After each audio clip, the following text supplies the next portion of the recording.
मैत्रिणींनो, माझे नाव कुमारी रिद्धी प्रतीक यादव. मी पहिली ब मध्ये शिकते.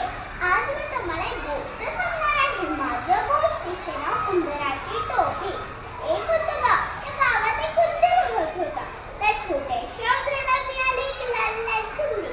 ती चिंदी त्याने घेतली. म्हणाला, अरे बाप, त्याचं काय करायचं? त्याच्या डोक्यात एक कल्पना आली. तो म्हणाला, आपण याची टोपी शिळती, आपल्याला छान दिसेल. तो धोब्याकडे गेला. म्हणाला, धोबी दादा, मला चिंदी धुवून द्या ना. धोबी नाही, मला आता वेळ नाही, बिलकुल रडू नकोस, मी तुला ही चिंदी धुवून देणार नाही.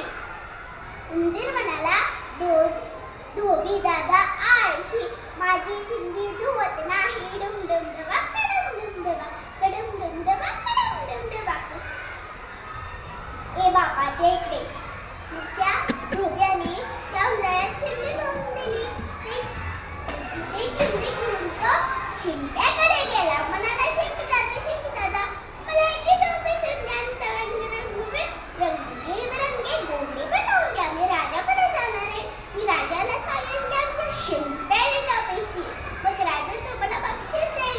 ए बाबा, मला नाही वेळ, तू बिलकुल रडू नकोस, मी तुला याची टोपी देणार नाही.